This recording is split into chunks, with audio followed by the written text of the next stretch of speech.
This morning, I want to go over Bill Federer's Rome Destroyed Jerusalem, What Happened Next article.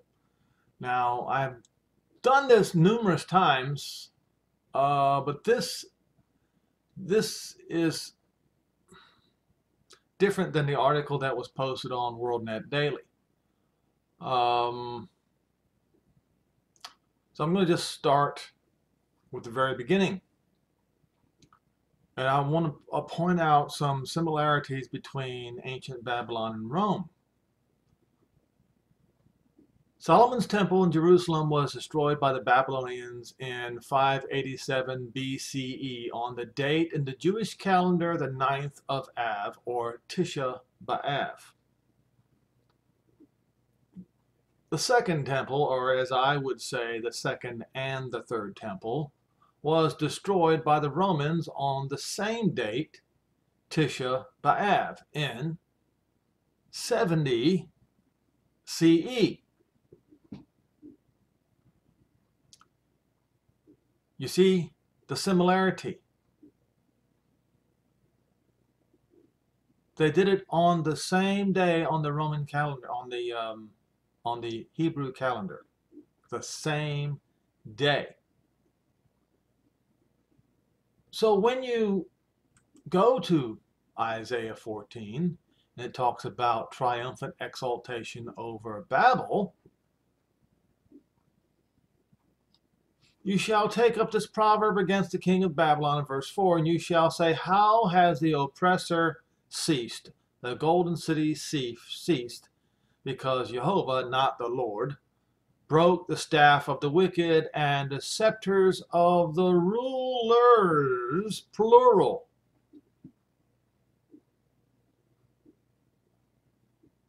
He who smote his people, Jehovah's people, in wrath with a continual stroke. And so, Jehovah retaliated against the Gentiles in anger and persecuted them, and none stops him. He took revenge for what they did to Israel. All right? We go back to this. The one who destroyed Jerusalem and destroyed the temple, that is Babylon. Period. So, Revelation 17 is actually referring to Rome, because Rome committed the sins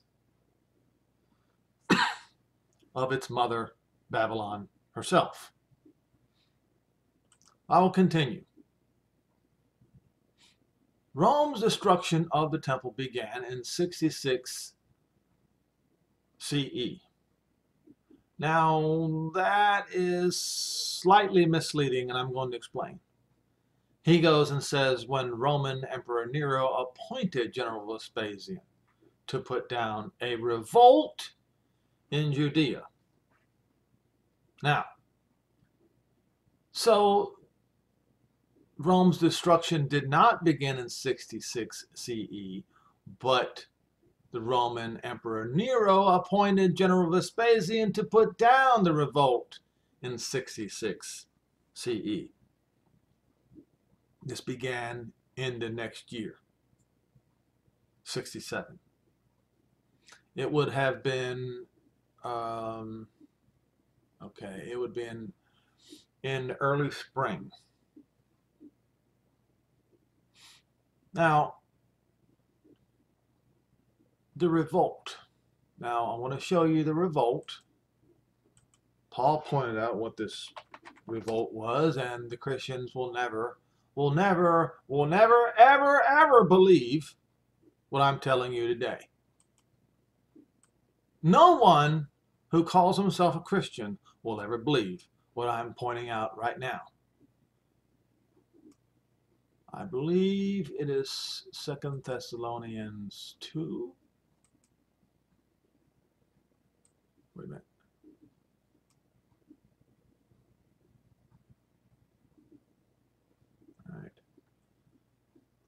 Now, because of the names they put in here, I have to dispute the names. I want to use Strong's Concordance and tell you that his name is not Jesus. His name is Yehoshua or Yehoshua. Yehoshua means Jehovah will help. Yehoshua means Jehovah's salvation. Okay? Now, help and salvation essentially mean the same thing, but I need to get that out right now. Both are proper. So, his name is obviously not Jesus. By the gathering together unto him, that you may not soon be shaken in mind and be troubled. By spirit, nor by word, nor by letter, even from any of us, as if that day of Moshiach is at hand. He's saying to the contrary. Don't be deceived, because that day shall not come, except there come a falling away first. No.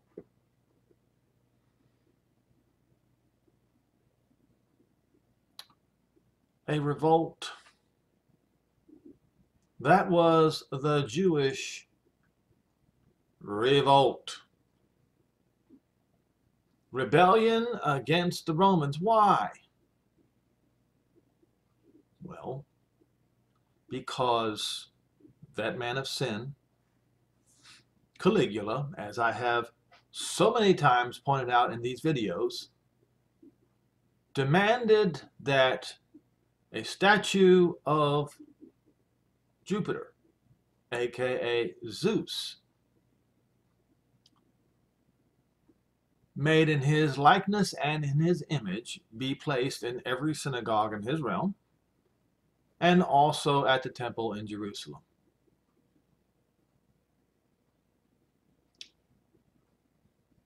All right. And of course, not long after Caligula was killed, and then there were, as we'll show here next, almost immediately, right after Emperor Nero appointed General Vespasian to put down the revolt in Judea, almost immediately Rome experienced chaos. Nero committed suicide. 2 years later.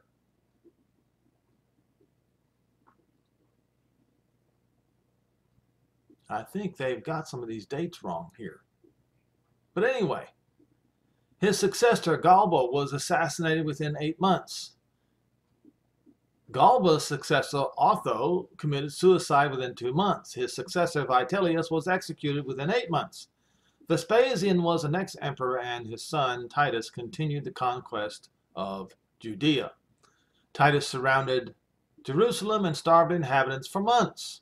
Titus ordered Jewish deserters from Jerusalem to be crucified around the walls. By the end of July 70 CE, the Romans broke through the walls. Now, this is extremely important, folks, because it is the recognition of the timing in Daniel 9 and in Daniel 12. You really need to know these dates in order to understand, especially the latter half of Daniel 12. By the end of July 70 CE, the Roman army broke through the walls. Jerusalem was completely conquered by September the 8th, 70 CE. Now, so between these two dates, July and 70 and September the 8th and 70, something else happened. the second temple was destroyed on Tisha B'Av in 70 CE. That was on August the 10th, folks. So I want to go to Daniel 9 because I promised my dad that I would include that in this study. Daniel 12.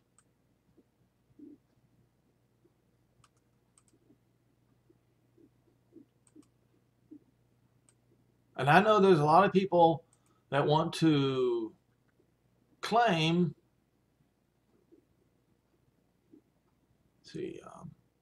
I need to go to a few other translations here. I will start with the King James Version first. But King James Version is not very, it's not like the Hebrew versions. Now, when we read the first through the fourth chapter, this is at the time of the very, very end, when Michael is going to stand up for the people of Israel. And the time of troubles, not such as never was since there was a nation. That's not what it says. As I have showed many times in Strong's Concordance, it says right here, and at that time Michael shall stand up, the great prince which stands up for the children of your people, that would be Israel. And it will come to pass a time of trouble, adversary, on the Goey, right here, Goey, on the Gentiles. So he's talking about a time of tribulation upon the Gentiles at the time of the very end. And at that time, your people shall be delivered, shall slip away, right? That is, Israel will slip away. And I know you Christians love to use the term rapture for slipping away. And that would be the church instead of Israel. Well, you lie. Okay. And it says everyone that's found, everyone, well, they will be found written in the book. All right. So here's what I'm getting at. There is, I might try Young's literal translation for the second. And I looked in Daniel, and lo, two others are standing, one here at the edge of the flood, and there is the other at the other side of the flood. And he said to the one clothed in linen who is upon the waters of the flood, till when is the end of these wonders? Now this wonders is this. What is he talking about? Is he talking about this? Well, the word wonders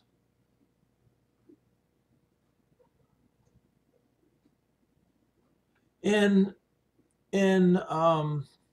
definition number 2 is acts of Jehovah's judgment and redemption. So what is the real question that he's asking? When is the time of Israel's redemption? Is that what it is? Don't know. Here's what we're going to do. And then I heard the one clothed in linen who is upon the waters of the flood, or the river, and he lifted up his right hand and his left hand unto the sky, and swore by him that lives forever. And says, after a time, times and half, and at the completion of the shattering of the power of the holy people are finished, at the completion of the shattering of the power of the holy people are finished all these things. Will all these things be finished? Now here's the thing. It says a time, time and a half a time. So this time, time and a half a time was the destruction of Jerusalem. And it says, and after the completion of the scattering or the shattering of the power of the holy people, that continued. This continued for the next nearly 2,000 years. when the shattering of the power of the holy people are finished, then at the shattering of the power of the holy people, these things will be finished. Then I heard, and I said I did not understand, and I said, Adoni, not Adone, what shall the latter end be? And he said, go, Daniel, for hidden and sealed are things till the time of the end. So the only thing for the time of the very, very, very end was right here. The rest of it is hidden. So all of this right here, including the rest of this. Now I will go to King James Version to do the rest of it. What I'm saying is this latter half was for Daniel's time and the time of the destruction of Jerusalem. This section is the time of the very latter end. So all of this time was from Daniel until the destruction of Jerusalem by Rome. So he says, and go your way, Daniel, for the words are closed up and sealed till the time of the end. So he's going, so once he says that, that means that every word that he says after that pertain to not this section, but the time from Daniel until the destruction of the second destruction of Jerusalem. He says, many shall be purified and made white and tried, but the wicked shall do wickedly, and none of the wicked shall understand, but the wise shall understand. Now, when was the daily sacrifice taken away? It was taken away on August 10, 70 CE. And the abomination that makes desolate set up. All right. So it might be reading from the time that the daily sacrifice is taken away until the time that the abomination is set up, there shall be 1,290 days. That would probably mean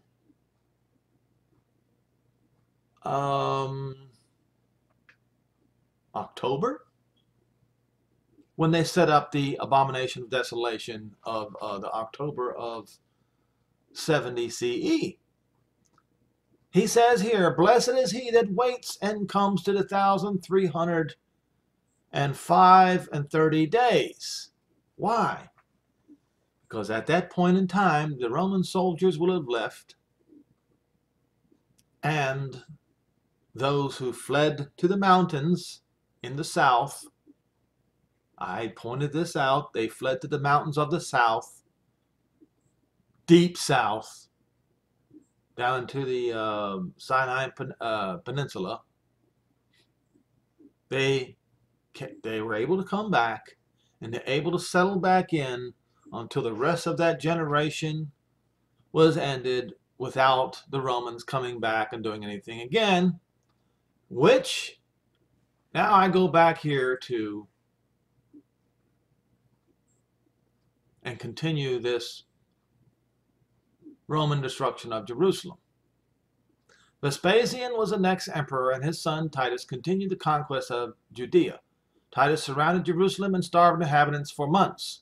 Titus ordered Jewish deserters from Jerusalem to be crucified around the walls. By the end of July 70 CE, the Roman army broke through the walls.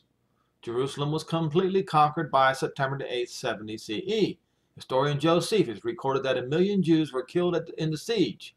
According to historian Eusebius, Romans hunted down and killed all the descendants of the royal line of David. The Jewish temple was so completely destroyed that only the foundation stones of the Temple Mount were left. There was not one stone left on another. So why is it that Christians are insisting that this event never occurred? The reason why they're doing this is because they want their false narrative of another coming destruction of a temple, that of Jerusalem, wherein there is obviously no temple today and there won't be any.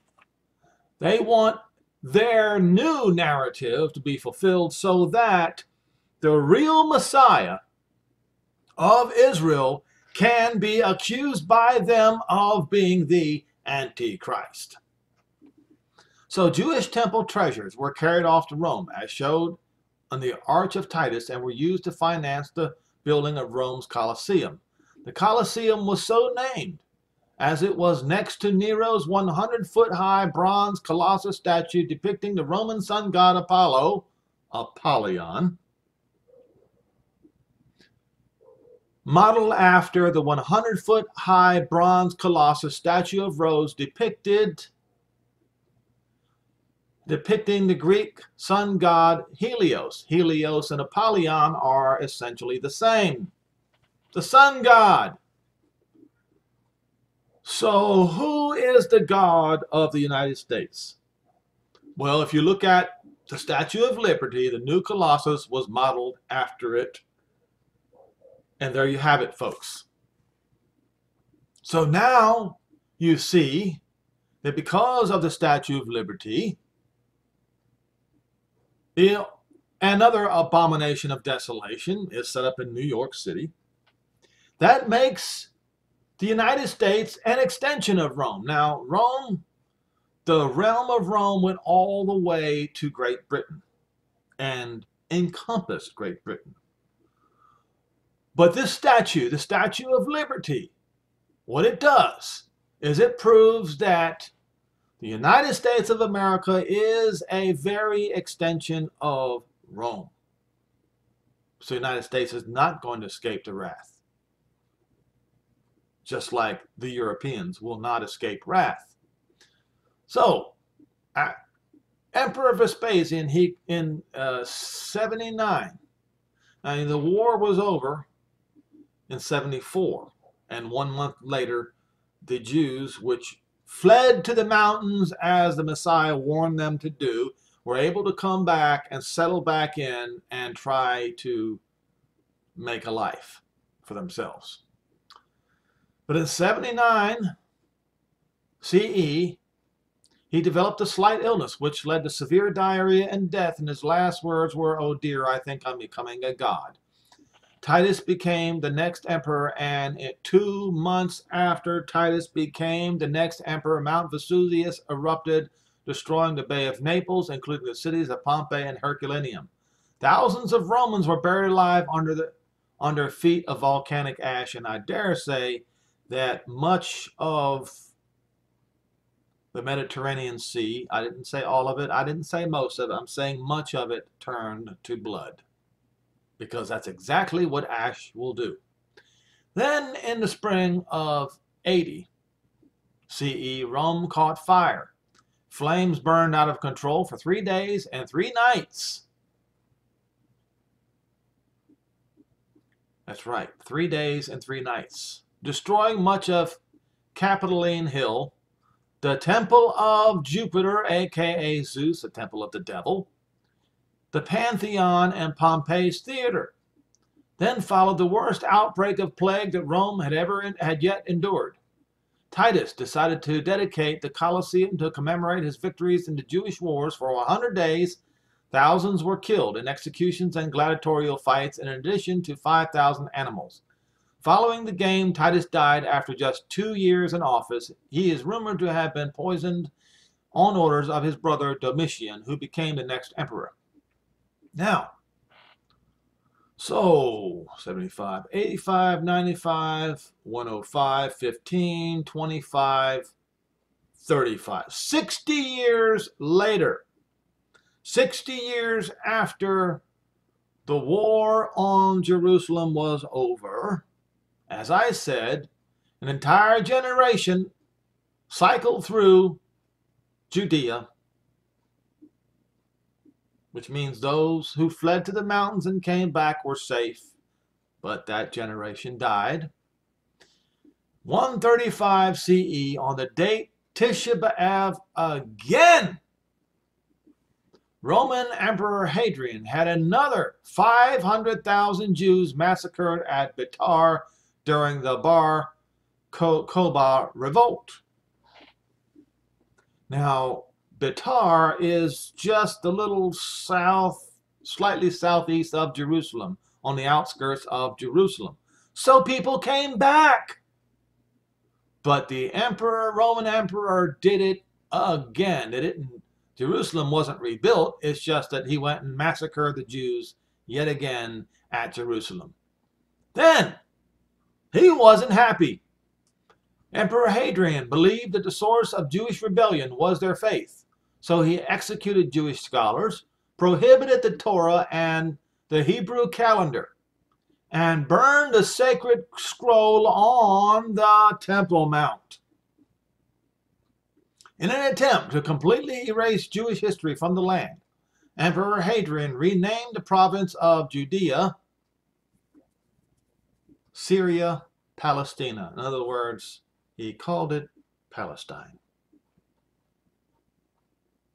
So those of you out there who insist on referring to the Holy Land as Palestine, you are putting a target on your back. Hadrian's name.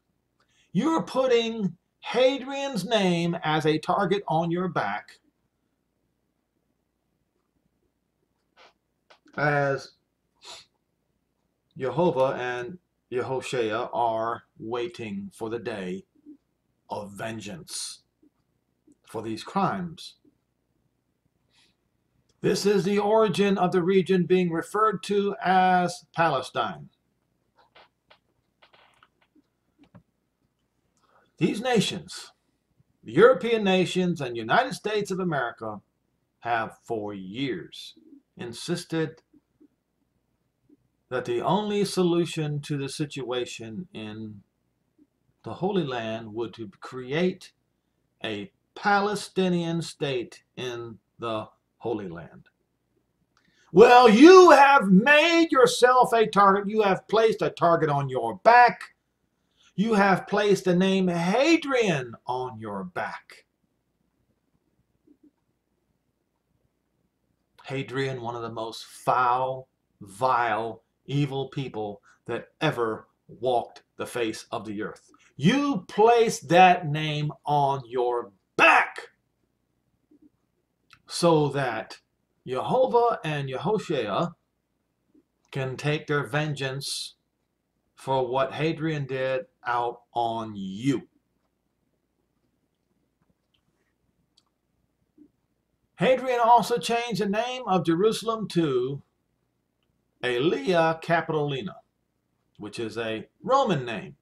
Jews were banned from entering Jerusalem on pain of death. So at that point, Jews could not enter Jerusalem anymore.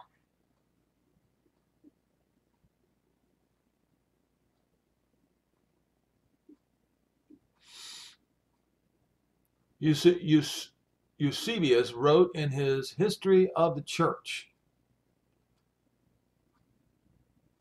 Sermon 2, Volume 1, Book 4, Chapter 6, the last siege of the Jews under Hadrian. The whole nation was prohibited from this time by decree and by the command of Hadrian from ever going up to the countryside around Jerusalem. For the emperor gave orders that they should not even see from a distance the land of their fathers. Such is the account of Aristo of Pella. Now, the way that the nations are acting toward the people of Israel today, especially the Jews,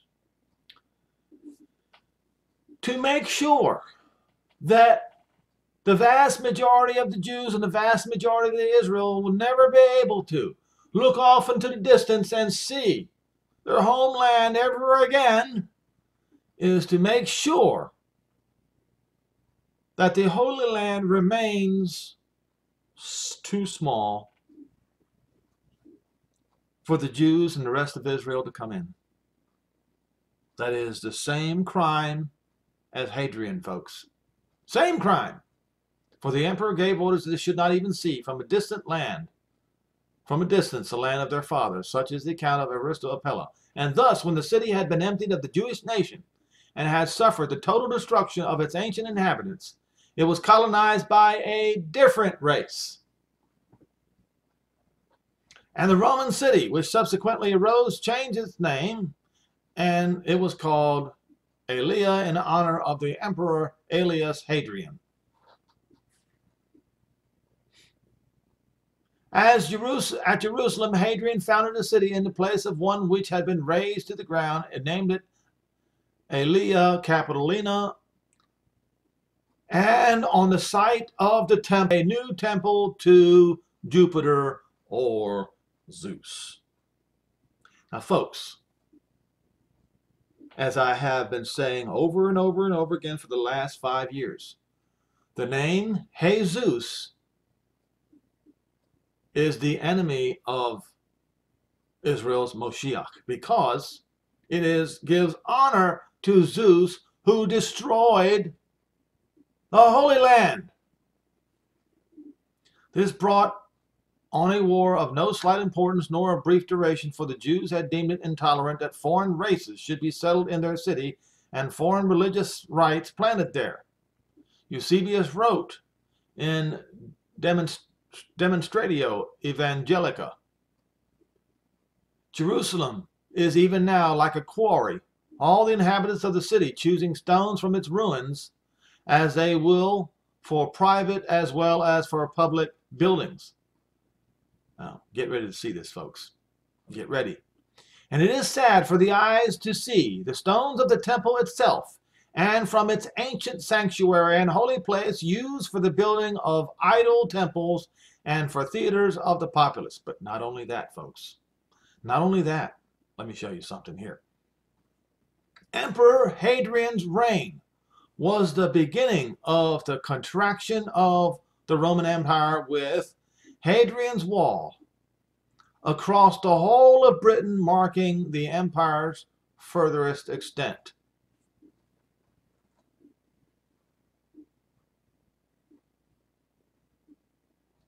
And you just know that some of those stones were taken from Jerusalem. Jews were later allowed to enter Jerusalem once a year to pray at the Western Wall on Tisha B'Av, but they're still not allowed to pray at the Temple Mount. By whose order? Okay. Hadrian's Rome. Hadrian's United Nations. Hadrian's France, Hadrian's Germany, Hadrian's Russia, Hadrian's Spain, Hadrian's Portugal, Hadrian's North Africa, Hadrian's United States of America.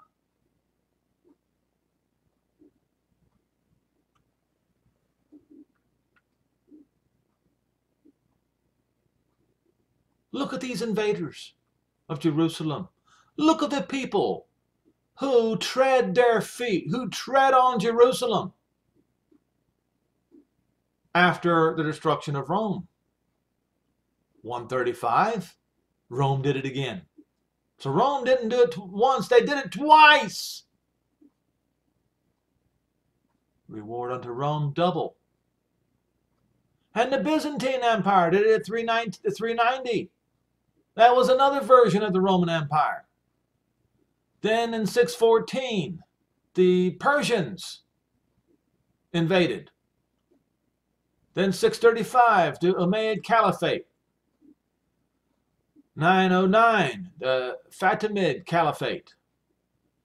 The 1071s, the Seljuk Turks. 1099, the Latin Kingdom of Jerusalem. Now, I suspect, but I'm not sure yet, I suspect this might be the second beast. 1187, the Ayyubid Sultanate. 1260, the Mongolian Empire. So yes, folks, the Mongols of the East are going to catch it too. They're going to get vengeance upon them too. 1291, the Mamluk Sultanate of Egypt. 1517, the Ottoman Sultanate. 1660, the Druze dynasty. 1799, Napoleon. 1844, the Ottoman Empire once again. 1864, the Ottoman Vilayet of Syria. And then 1917, the British Mandate.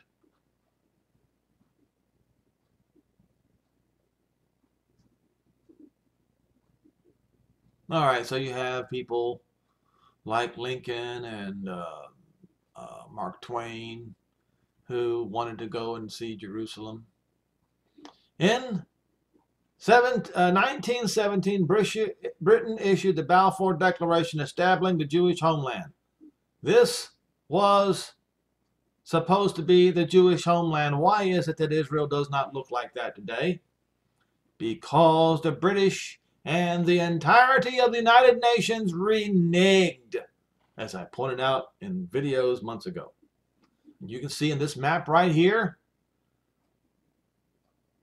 they stole the eastern portion of the Holy Land and they gave it to the Arabs. The Christians did it. But on May 14, 1948, the state of Israel came into being again. Now, by this you should know. When Israel becomes a state again, everyone who carries a Bible should know that the time of Israel's tribulation is soon to be over. Which means that the time of the great tribulation upon the Gentiles, as revealed in Daniel,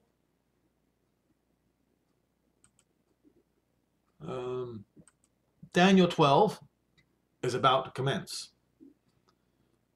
Should have known this since 1948. And from then until now, Christian nations had the opportunity to make things right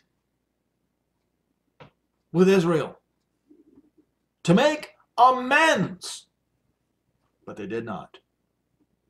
To give the land back, to at the very least fulfill the promise that was made to Israel in 1917, but not only did they not fulfill it,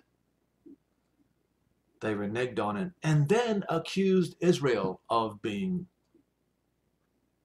all kinds of evil things.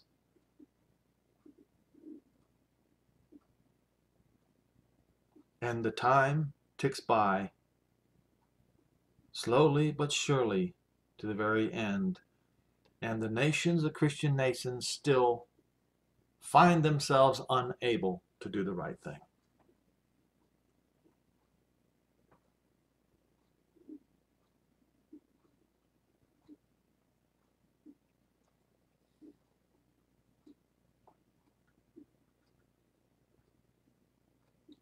They took this right here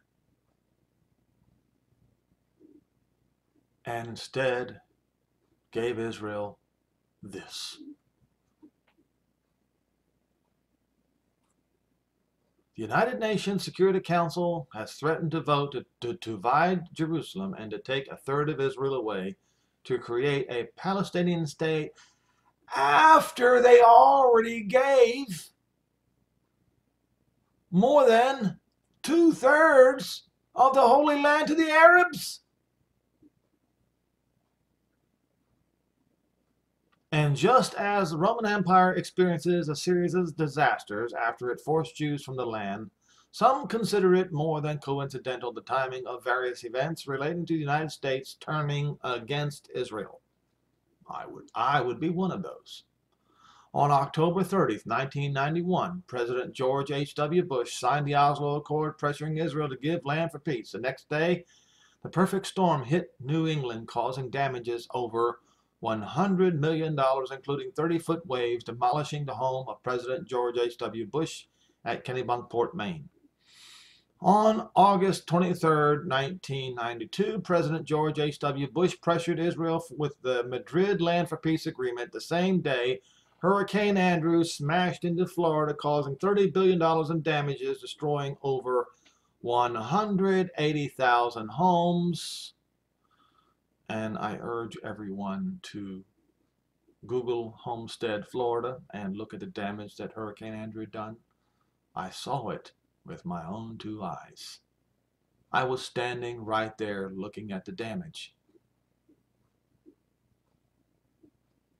So yes, I'm one of those who believes that if you do these dreadful things to Israel, as you can see over the past nearly 2,000 years of evidence shows this to be true, payback comes. On January 16, 1994, President Bill Clinton met in Geneva with Syria's President Hafez al-Assad to discuss Israel giving up the Golan Heights in exchange for peace. Within 24 hours, a 6.9 earthquake devastated Southern California. On January 21st, 1998, Israeli Prime Minister Benjamin Netanyahu was snubbed at the White House when President Clinton and Secretary of State Madeleine Albright refused to have lunch with him. The same day the Monica Lewinsky scandal erupted. Of course, he got impeached, you see. On September 28, 1998, Secretary of State Albright detailed another land for peace agreement requiring Israel to surrender 13% of Judea and Samaria and also Gaza. President Clinton met with Yasser Arafat and Benjamin Netanyahu at the White House, following by Arafat telling the United Nations that there will soon be a Palestinian state. On the same day, Hurricane George hit the Gulf Coast, causing $1 billion in damage. On October 15, 1998, Yasser Arafat and Benjamin Netanyahu met in Maryland to discuss Israel giving up 13% of Judea and Samaria again in exchange for peace. 2 days later, tornadoes hit Texas, leaving $1 billion in damage. On December 12, 1998, President Clinton arrived at the Palestinian designated area, which is not Palestinian at all, but what they were going to designate as Palestinian, putting a target on their back, putting a target on the United States' back, to discuss Israel giving up land for peace. The same day, Bill Clinton was impeached. On May the 3rd, 1999, Yasser Arafat had scheduled a press conference to announce a Palestinian state with Jerusalem as its capital. The same day, the most powerful tornado storms hit the United States, whipped through Oklahoma and Kansas. You know, there seems to be a pattern here of holding the United States accountable for what is going on right now with Israel, because you see, the United States declares itself as the greatest nation that ever was and the world's policeman. So guess what? Now the United States is responsible for any bad thing that happens to Israel.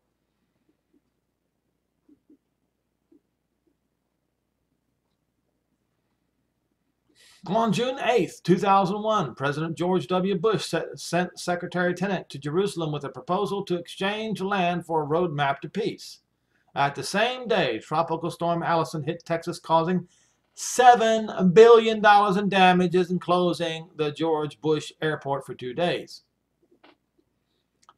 Now, as a part of this U.S. brokered deal, Jews were forcibly evacuated from Gaza, with the last Jewish resident being dragged out on August 22, 2005. The very next day, a tropical depression in the Atlantic. It could have stayed a tropical depression, but no. They wanted a target on the back of America. And they got it. Turned into Hurricane Katrina, headed straight for New Orleans, forcing tens of thousands to evacuate. Property damage in New Orleans exceeded $81 billion. Nearly 2,000 people died. It was one of the deadliest hurricanes in U.S. history. All right? I don't think I need to go over the rest of this because there's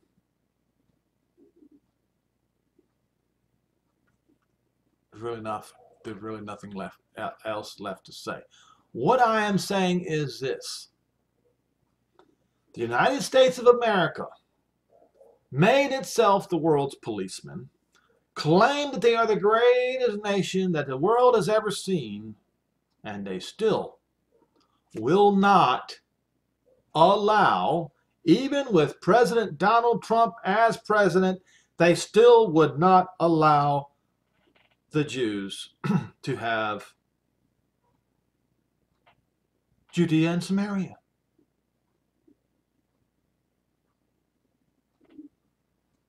As I said,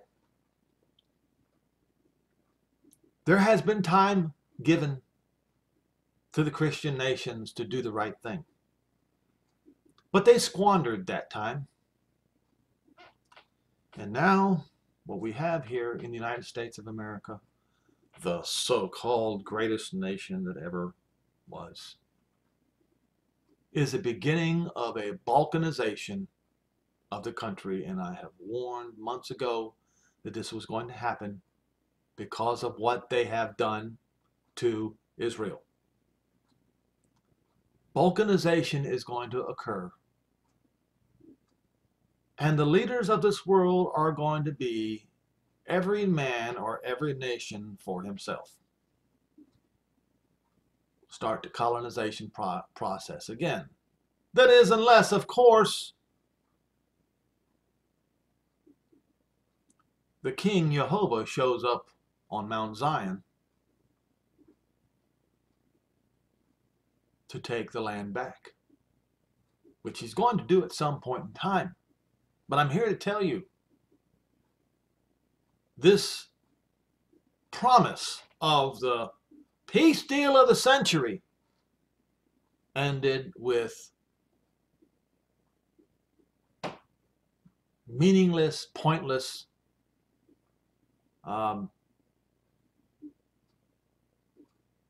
nothingness. It just ended with nothingness. And now we've got a country divided against itself. And as Abraham Lincoln once said, a country divided against itself shall not stand. It could have been avoided, folks. I'm here to tell you that I don't believe there's much time left. Quite frankly, I think it's too late. The time has been squandered, wasted, and the Jews rightly refer to Western civilization as Esau. I completely agree with them.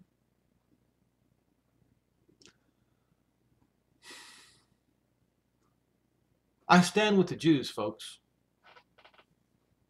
I stand with the Jews.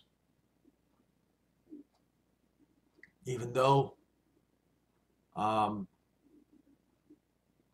relationship to the Jews is only extremely distant, the Jews are still my people. And I would say that the Jews are my people even if I had no Jewish DNA in me whatsoever. I would still say they are my people. But I want to warn all the Gentiles out there who claim that they are, well, we are the tribe of Manasseh. Or one group out of Pakistan and of Afghanistan say that they are Bani Israel of the tribe of Manasseh. Okay? Or They are the tribe of Manasseh, they say. And then you've got another group where you've got the, what was it? The old Herbert Armstrong crowd was claiming that the white people, as he would say, and he even started attributing, let's say, France with, who did he say it was? Oh, yeah, France with Reuben, Switzerland with Gad, and the United States as Manasseh, and Great Britain as Ephraim. This is what he said. Okay, and now you also have a group down in Ethiopia that claim that they're Jews. By blood, they say. Then you have this group down in Laos, who claim that they are of the tribe of Simeon, or they are the tribe of Simeon. Well, I got a little bad news for you folks who make these claims. Do you know what the term lost means? Lost means they are not found. Lost means they don't know who they are. Have you not read the scripture? The scripture shows you err.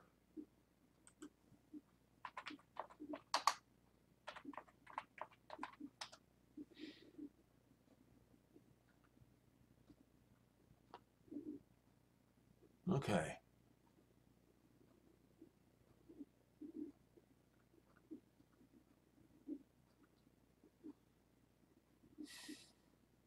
Amos 9. Let's look at Amos 9 for a minute.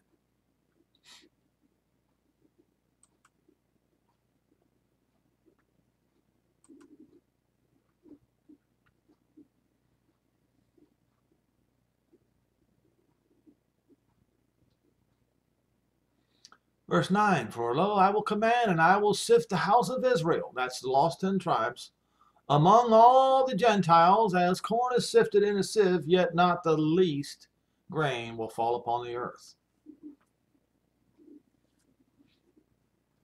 All right? Do you think that they are going to know who they are, the lost 10 tribes, after reading that?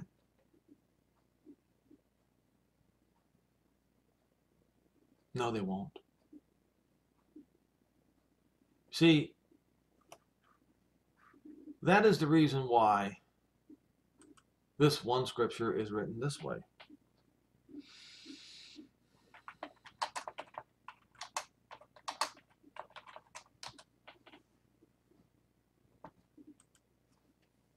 Luke 17.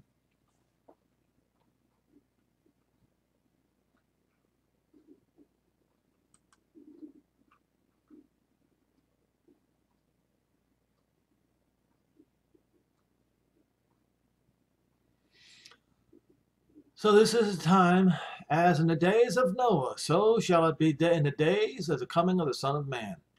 They ate, they drank, they married wives, and they were given in marriage until the day that Noah entered into the ark, and the flood came and destroyed them all.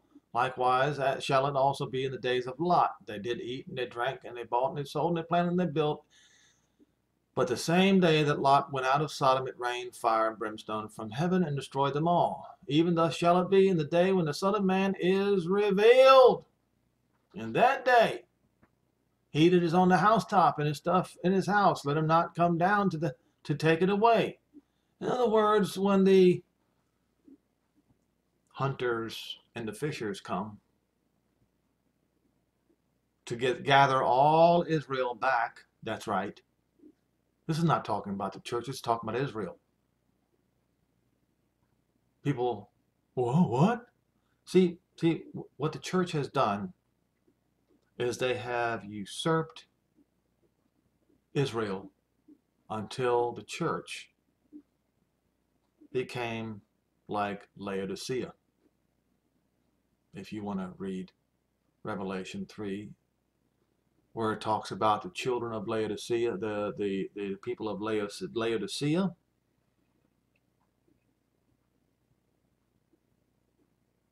They thought they were great. They thought they were rich. And they didn't need anything. did not know how desperately, miserably poor they really were. And he said that he would spew them out of his mouth. That's right. If he spews them out of his mouth, he throws them away from his presence. So, in that day, he that is on the housetop, don't go back for his stuff. Remember Lot's wife. In those days, whosoever shall seek to save his life shall lose it. Whosoever is willing to lose his life shall preserve it. I tell you, that night there shall be 2 men in one bed, and one shall be taken and the other left. This is how scattered the people of Israel are going to be. 2 women will be grinding together, and one shall be taken and the other left. 2 men will be working in the field, one shall be taken and the other left. And where are they going to be taken?